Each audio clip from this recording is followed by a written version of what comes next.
Most people imagine the time of Jesus as a purely spiritual age: sandals, sermons, miracles, faith, morality, and holy stories belonging to a distant religious past. But this picture is incomplete, because for the people who actually lived in that world, life was not primarily defined by theology. It was defined by something far harsher, far more concrete, and something that feels incredibly familiar to us today: money. Or, more accurately, the lack of it. The world Jesus was born into was one of the most economically unequal environments in Mediterranean history. It was not only spiritually tense, it was economically suffocating. And if you truly want to understand what Jesus said, why people took him seriously, and why his message mattered so deeply, you do not start with miracles. You start with money, power, and debt. You are in the right place to change your perspective. Money, power, and silent games. History exposes them all. Subscribe for more. Welcome to Perspective Engine. In the early 1st century, Judea was inside the Roman Empire, inside the most advanced exploitation machine humanity had seen up to that point. Rome did not conquer lands to enrich them, share prosperity, or develop them. Rome conquered to finance Rome. Period. The economy flowed in one direction. Wealth moved from the outskirts to the center, power from the center outward. Grain, silver, livestock, tax payments, forced labor, all flowed from the edges of the empire toward Rome. Judea was one of those edges. But unlike Egypt or wealthy coastal regions, it was not comfortable. Judea was not rich. It was rural, agricultural, and fragile. Most people were not farmers in the prosperous sense, but simply people trying to survive on the land. A good harvest meant survival. A bad harvest did not mean reduced profit. It meant hunger, and Rome did not care. Rome governed Judea through a tense partnership between imperial officials and local elites. Kings like Herod ruled only because Rome allowed them to. After him, Roman governors like Pontius Pilate took control. Their mission was not to improve people's lives, increase prosperity, or establish justice. They had two duties: maintain order, keep the money flowing to Rome. Taxes were the backbone of the system. And this is where modern intuition misleads us. Today we connect taxes to income, profit, or economic growth. In Judea, taxes were not outcome-based. As long as you were breathing, you paid. Land tax, produce tax, poll tax, road and market tolls. And on top of those, religious taxes. If you missed a payment, the consequences were not bureaucratic. They were immediate. There was no IRS. There was no appeal process. Tax collection was outsourced. Tax farmers paid Rome in advance, then squeezed the population to recover their money and make profit. Abuse was not a flaw. It was the system itself. If you could not pay, you went into debt, and debt was everywhere. There was no bankruptcy protection like in the modern world. No restructuring, no reset button. Debt snowballed. The collateral was land. A single bad harvest season could erase a family for generations. Typically, it went like this. A farmer planted crops. The weather turned bad. The harvest was damaged. The tax still arrived. The farmer went into debt. They usually borrowed from wealthy landowners or elites connected to the temple. Interest grew. The next year, the harvest slightly improved, but not enough to erase the debt. Eventually, the land was taken. The farmer became a tenant on what was once his own field, or he fell completely out of the system. This was not considered a problem. The system fed on this. Over time, land concentrated in fewer hands. Large estates replaced small family plots. Wealth clustered around Rome-aligned elites and the temple bureaucracy. Ordinary people became increasingly vulnerable. The system did not just produce poverty, it constantly reproduced it. And when the system collapsed, there was nothing to hold on to. No unemployment benefits, no social safety net, no state protection. Only family could support you. Yes, charity existed, but charity cannot fix structural exploitation. And when too many fall at once, charity collapses too. Debt was not only economic, it was social.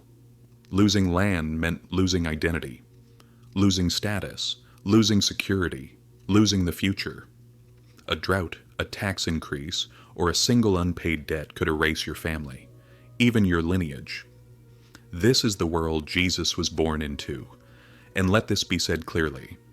People were not poor because they were lazy, immoral, or cursed. They were poor because the system forced them to be. Rome always wanted more.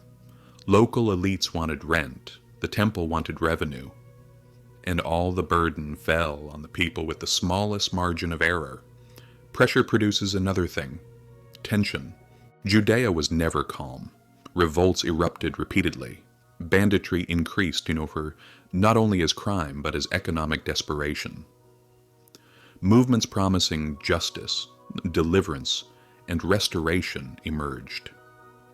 Messianic expectation does not arise in comfortable times. It is born from collapse. And this is where modern viewers often miss the point. When people heard talk of forgiveness, freedom, and justice, they were not thinking metaphorically. They were thinking economic liberation, debt relief, survival, their children's future. But salvation was rare, because Rome's system was efficient and merciful. Rome could tolerate enormous suffering, as long as order remained, as long as money flowed to Rome.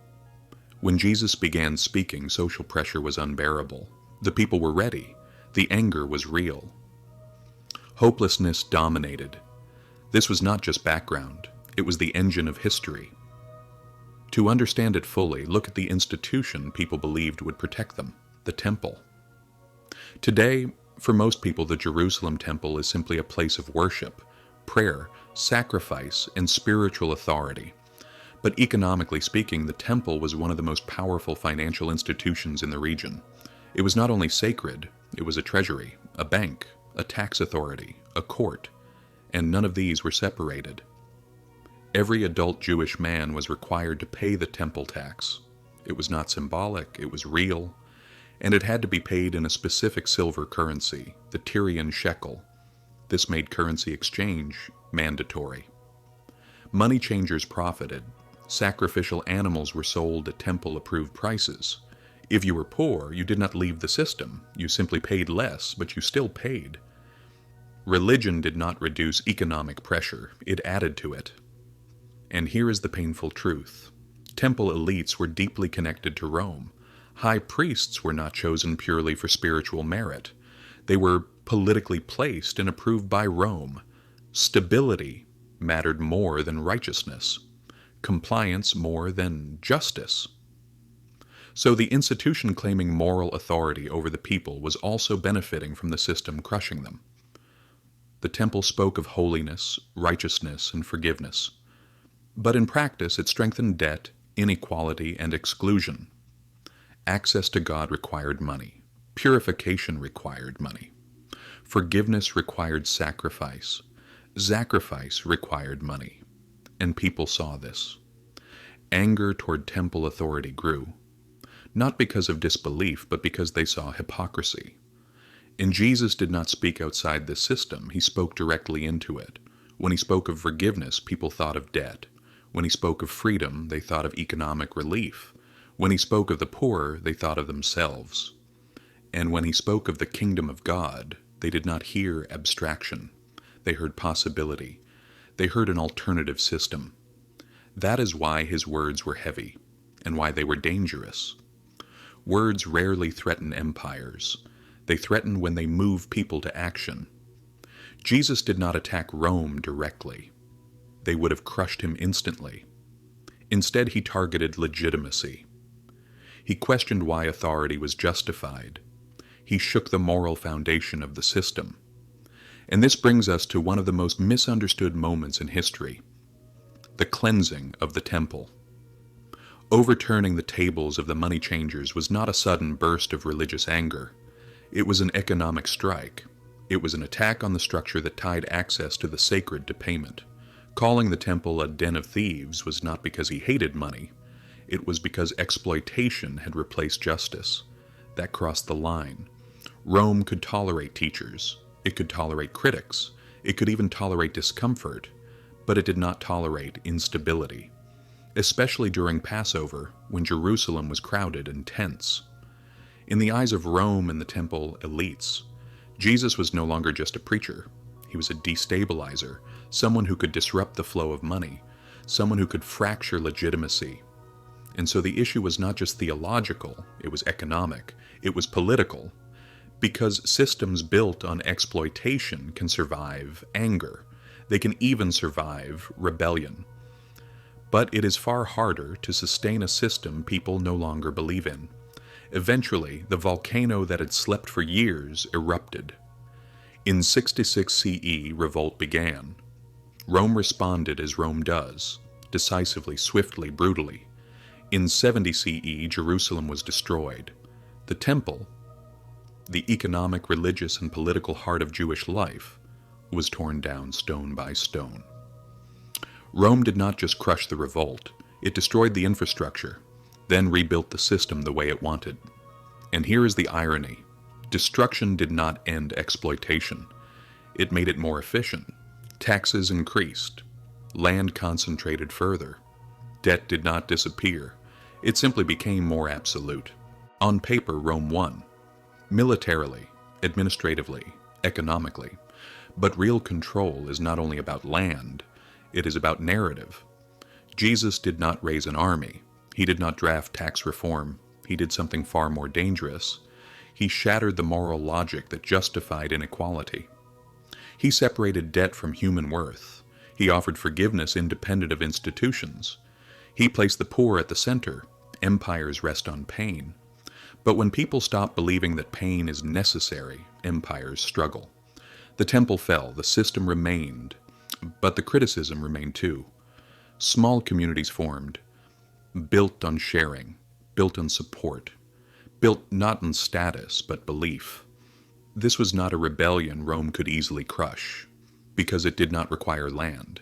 It did not require a temple. It did not require a treasury. It moved with people. It functioned under pressure. And over time, something astonishing happened. Rome perfected control over land, but slowly lost control over meaning. By the 4th century, Rome did not destroy this alternative moral structure.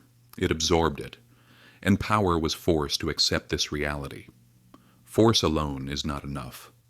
Moral legitimacy is required.